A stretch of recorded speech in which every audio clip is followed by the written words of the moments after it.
Hello everybody, it's me, Jennifer. So I'm doing a video today because today is National Rare Disease Awareness Day, the 29th of February. So since it's a rare day, that doesn't happen very often, it's Rare Disease Day, which is kind of funny. So I thought I would take this particular day as an opportunity to share with everybody else in my life that's not on my YouTube page. So I thought I would kind of go through what I'm doing with these videos and my whole diagnostic process and the condition that I have, and share this on my personal page instead of just my EDS page, which is what I have. So yeah, this is kind of my coming out to close personal friends and family video. Because I do these videos on YouTube and it's not really a big deal because I'm dealing with people that have the same condition, so they understand. And it's been a really good way for me to track my symptoms and ask other people questions and get to know my condition. So I have been doing these videos for a while on my page that I dedicated to my diagnostic process and EDS.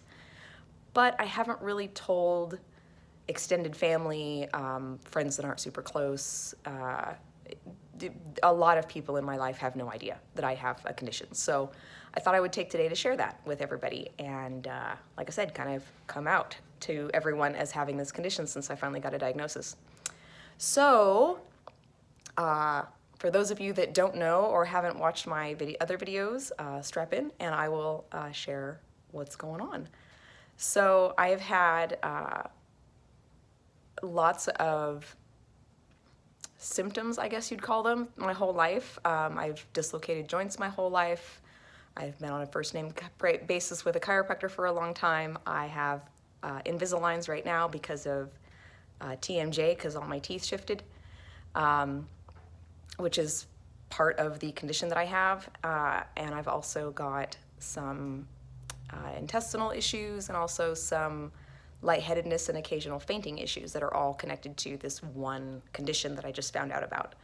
So 2 years ago, I felt like my issues were getting worse, and I've always just kind of dealt with them as they've come. I've never gotten a diagnosis. I've gone to the doctor for things before, but I either get told that it's because I'm so small, so not to worry about it, there's nothing you can do about it, just kind of suck it up. Or the opposite, you've dislocated this joint, apparently it's no good, you should have a hip replacement at 17 years old. So I always kind of got the two extremes, but never really any answers, never anything to kind of explain why it was happening. So I have dislocated almost every joint in my body at least once. My first major one was in high school. I popped my hip out on a leg press machine. All of my ribs have come out at least once, in the back at the spine and in the front along the sternum. My collarbone doesn't like to stay in place. My kneecap is kind of pivoted in, so my leg is kind of wonky and I don't have good balance on it. My ankles are garbage because I've rolled them so many times they don't even bother to swell up anymore. And then the stomach stuff, I have a hard time keeping on weight because I can't eat very much and I never knew why. I also have really slow digestion. And then as far as the fainting stuff is concerned, sometimes it's just when I stand up too fast. I'll get lightheaded, which I kind of thought was normal, that everybody had it, but I guess not. Because it was something that at least I knew it was coming, so it wasn't really a big inconvenience. And when I'm at work, I don't sit down very much, so it's not really a problem during the day. It's usually like when I come home and I sat on the couch for a little while, and then I go to stand up and I get lightheaded and have to sit back down. Sometimes also my heart will race for no reason, and it's kind of scary. So that's part of what prompted me to find out what was going on. So after finally getting an actual primary care physician, which I'd never had before because I've always gone to walk-in clinics since I've been an adult, he thought that maybe I had EDS, and he set me up with a geneticist, and that was a year and change wait to get in with the geneticist, and now we have confirmation on what I have. So I got diagnosed with hypermobile Ehlers-Danlos, which is a genetic connective tissue disorder. It means that my body produces faulty collagen. And collagen is kind of the glue that sticks everything together in your body, including your joints. So my joints are really unstable, and I'm really, really flexible, but not in a good way. I'm not flexible in that my muscles stretch. I'm flexible in that my joints give. So I can bend over and put my palms on the floor, but it's not because my hamstrings are stretching. It's actually because my hip socket is sliding out of place enough for me to touch the floor, and then when I stand up, it pops back in. So it's not a good flexible, it's a bad flexible. It's a flexible that's in the joints and not in the muscles and the tendons. And then because my ligaments, what holds your joints together, are faulty, my muscles overtense to compensate. So I have widespread chronic muscle tension and pain. So it's a chronic pain condition. Like I said, it's a genetic disorder. And people who have Ehlers-Danlos also have something called dysautonomia, which means that your body takes longer than it should to figure out things like blood pressure. So that's why I get dizzy when I stand up, because my body can't figure out the blood pressure right away. So my heart will pound really hard to try and increase my blood pressure, when really it's just because when I stood up, my blood dropped to my feet a little bit, which happens with everybody. But most people, their body just figures that out and regulates your blood pressure. My body takes a minute, so my heart pounds really fast to try and regulate that. So that's not scary anymore. I got an echo, and I don't have a heart condition, so that's good. And the heart pounding and the near fainting are just something that I have. There's no cure for it, but it's not dangerous, so that's good. I was afraid that it was dangerous because the heart pounding is kind of scary. So yeah, that's what I have on a day-to-day basis. That pretty much means that I have a standing pain of a 4 out of 10 on any given moment. And then if I hurt myself, if I pop my ankle, pop my knee, pop ribs out of place, that's on top of the standing 4 pain that I already have. So little things like spraining your ankle that shouldn't really be all that painful can be seem more painful to me because I already have pain in the first place. So it's like hurting yourself when you've already got the body aches from the flu. That's pretty much what I deal with every day. And I always have, so it's always just not been a big deal. I don't tell anybody about it. I don't really complain about it because there's nothing anybody can do about it. So, why make a big scene? The only problem I'm running to now is that I'm popping more joints out more often. And so I can't do some of the things that I want to do or that I used to do because I know that I'm going to hurt myself, and it takes me a longer time to heal because of faulty collagen. So something that takes somebody else 6 weeks to get better takes me 10, 12 weeks to get better. When I get the flu, I have to recover from the flu. So I get over the flu, and then my body has to figure out how to recover from having the flu. So I'm usually pretty sore and achy for 3 or 4 days past when I have a cold or a flu, because it's a chronic pain condition. So what you gonna do? But again, I don't really tell anybody because why? I don't know. I just don't. It's not something that I complain about, especially at home, because then I'd be complaining all the time, and nobody wants to listen to that, to be honest. So I don't really say anything about it. And even my husband is just now kind of seeing that it's getting a little bit worse and I'm having more pain, and he's more concerned more often, whereas before he wouldn't even know that I was in pain because I wouldn't mention it. But I now have to if I hurt myself, I have to wear a brace for a while to let it heal or to stabilize it so it doesn't get hurt worse. So one day I might have a knee brace on, and the next day I might have an elbow brace on, and the next day I might have a thumb brace on, and you just never know what the day brings with this condition. I wake up in the morning and I kind of do a self-check, what hurts today, and pay attention to that when I'm getting ready, and then I just put on whatever brace I need for that day. Today it's an elbow brace because it's been a long week at work, and I've been using my elbows a lot for deep tissue, and so now my elbow is not staying in place. I can feel it when it moves. It wants to click in and out. I can feel it slide. So I have to wear the brace for a couple of days. But Yeah, that's what I have. So if you've ever been mad at me for flaking out last minute, it's because something happened and either I'm too hurt or too tired. The chronic pain and the heart palpitation things also kind of fatigue me when they flare.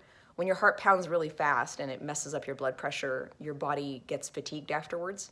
And because that happens with me so often, sometimes I get waves of being tired and then it's gone in a couple of hours, or sometimes it lasts a couple days. So yeah, I'm not a flake. I try not to be a flake. I try to go to as many things as I can push myself to go to.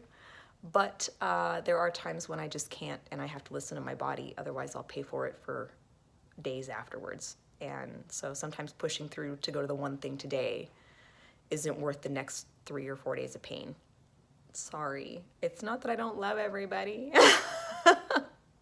It's just that I have to listen to my body more than most people do. Because if I push through something, I could hurt something, damage something, tear something. It's not something that I can just ignore because I'm more prone for serious injury. And I can't really, be gone for 6 weeks from work as a massage therapist because I'll lose my clients. So I'm terrified of getting, blowing my knee out and having to get knee surgery and having to recover and losing clients. So I really try to stay ahead of my body and my pain so that I don't have to cancel clients, so that I don't have to cancel, hanging out with friends or appointments or things like that. So it's just been kind of, I've always done these coping mechanism things, but I do them more now.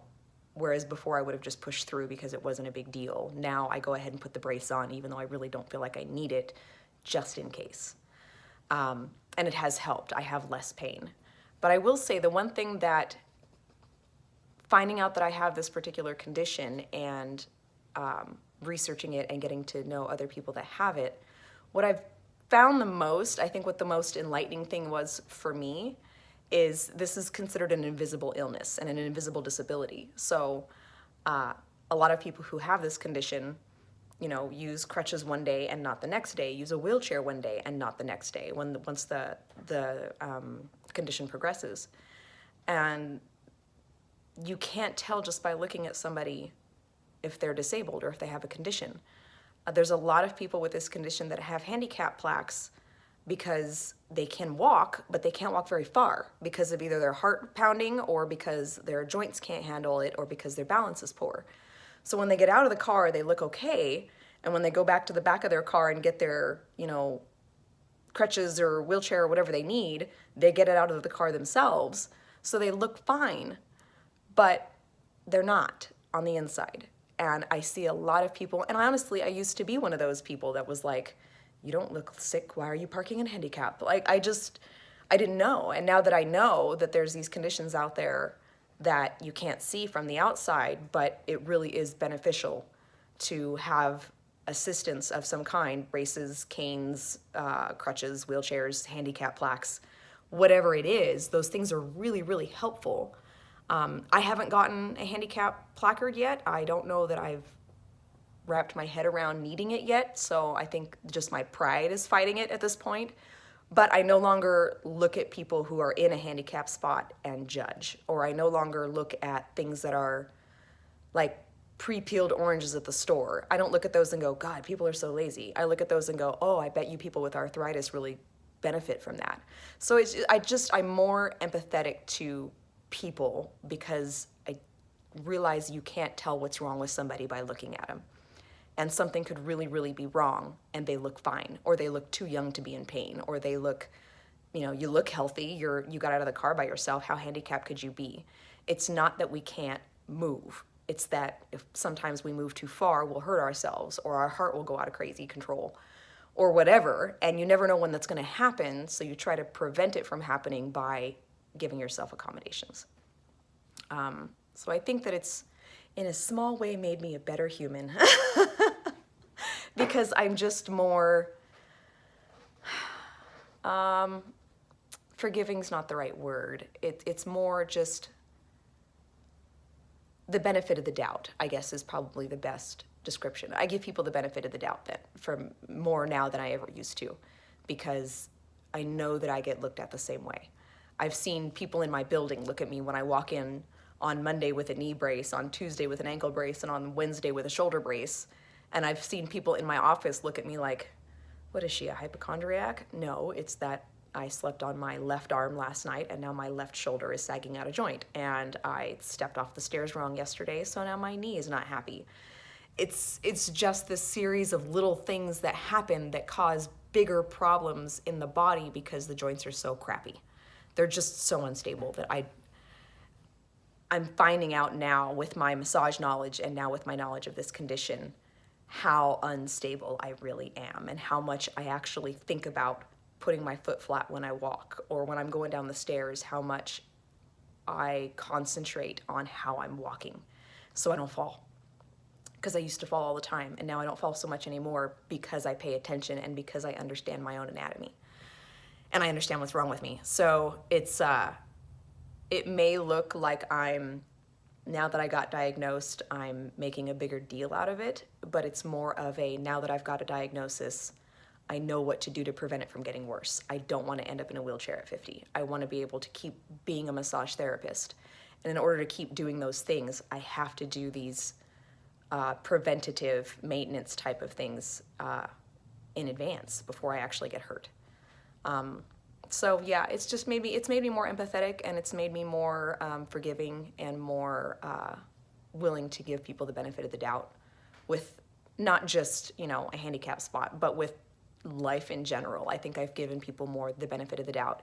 Even the people that judge me, that give me dirty looks, I feel like I give them the benefit of the doubt because I used to be that person. I didn't know. They don't know. So I don't get mad about those kinds of things. And it's nice. It's just, it's one less thing to get annoyed about. So I just I let a lot of that stuff go. Like, oh, well, that person could have something I don't know about, so I'm just going to let go. But that's my rare condition story. And they call us zebras or spoonies if you hear it ever in my videos, if you decide to follow them or out there in the world. They call us zebras because it is a rare condition, and doctors are taught in medical school, if you hear hoofbeats, think horses, which means think of the most common thing. It's probably that. But we're not horses. So when you hear hoofbeats with us, think zebras, because we're rare. We're not, this genetic condition is a rare condition. So it's not the first thing that anybody thinks of when something goes wrong, which is why it takes so long to get diagnosed, because people just don't know to look there. And then they also call us spoonies because we are told once we get diagnosed that you have basically so many spoons of energy. So say you give yourself, you think that, or your doctor thinks that you can have 10 spoons a day. So everything you do through the entire course of your day costs a spoon. A shower costs a spoon. Making a meal costs a spoon. Dishes costs a spoon. Going to work costs however many spoons, depending on how labor intensive your job is. My particular job costs 3 spoons, depending on how long I'm there, 3 to 4 spoons. And then, walking the dog is a spoon. So they tell you that you only have this many spoons to use in a day so that you limit how far you push yourself so you don't end up injured. That's why the doctors tell you that, to limit yourself to so many spoons. So they call us spoonies because we're always paying attention to how many spoons we have left. Like, I already used 8 spoons today and you want me to go dancing, and that's gonna cost at least 5 spoons. I don't think I should go dancing today. So it's a way to manage your fatigue and your pain. But yeah, I'm happy to answer any questions if anybody wants to know more about it, or you can go on my Facebook or YouTube channel or page. Both of them are called Zebra Bowl. The reason they're called that is because I am now a zebra, but being a stubborn Taurus, I'm too stubborn to just admit that I need help. So I called my page Zebra Bull because I'm a stubborn bull zebra. So that's the name of my Facebook page and the name of my YouTube channel if anybody wants to know more about it. Or if you want to come and ask me, I'm happy to answer questions about it. It doesn't bother me at all to talk about. So I hope that answers anybody's questions. And that's my coming out as having a rare condition, my coming out as a zebra day today. And I hope that it helps people understand me a little better and possibly understand other people with especially chronic pain conditions a little bit better, because that's what this is. So obviously that's where I have the most knowledge. But that's the video for today, and I hope that helps somebody, and I'll talk to everybody later. Bye.